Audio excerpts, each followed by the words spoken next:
For my educational tip of the day, I'm going to be talking about rhetorical devices.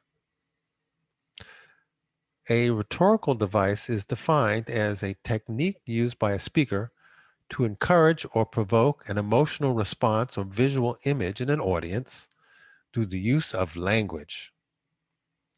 If you listen to some of the greatest speeches of all time, you will hear many rhetorical devices.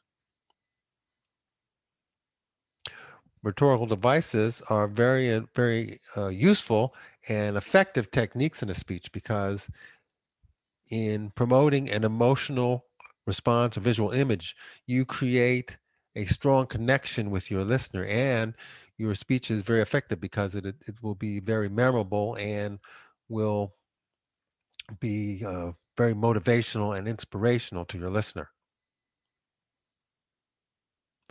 The three rhetorical devices I'm going to talk about today are the metaphor, the chiasmus, and the anaphora.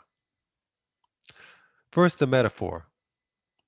The metaphor is defined as a figure of speech in which a word or phrase is applied to an object to which it is not literally applicable.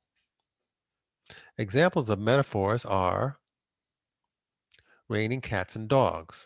This metaphor stimulates a very vivid image of in your mind of a torrential rainfall with raindrops as large as cats and dogs.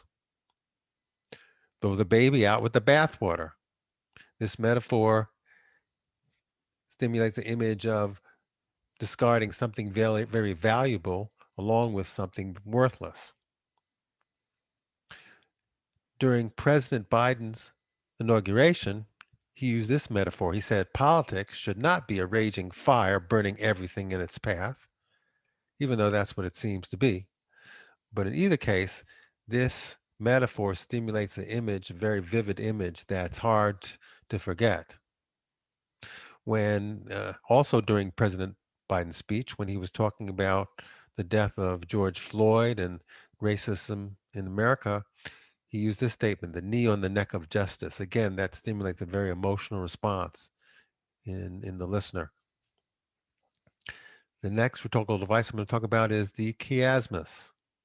The chiasmus are words or concepts repeated in reversed order.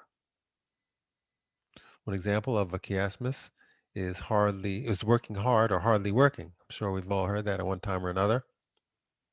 One of the most famous chiasmus statements was made during President Kennedy during his inauguration speech, where he said, ask not what your country can do for you, ask what you can do for your country. In the recent inauguration of President Biden, the poet Amanda Gorton said, how can we prevail over catastrophe? How can catastrophe prevail over us? Great examples of chiasmus. The final rhetorical device I'm going to talk about is the anaphora. The anaphora is the repetition of a word or phrase at the beginning of successive clauses. One of the most famous anaphoras were in Dr. Martin Luther King's I Have a Dream speech, when he said, let freedom ring from the prodigious hilltops of New Hampshire. Let freedom ring from the heightening Alleghenies of Pennsylvania. Let freedom ring from the snow-capped Rockies of Colorado. The poet Amanda Gorton during President Biden's inauguration used this anaphora. She said, even as we grieve, we grow. Even as we hurt, we hope. Even as we tire, we try. So in summary, I've talked about three rhetorical devices, the metaphor, the chiasmus, and the anaphora. These are devices that have been used in some of the great speeches of all time, and these are devices that you should use in your speech to make your speeches memorable, motivational, exciting, and effective. The end.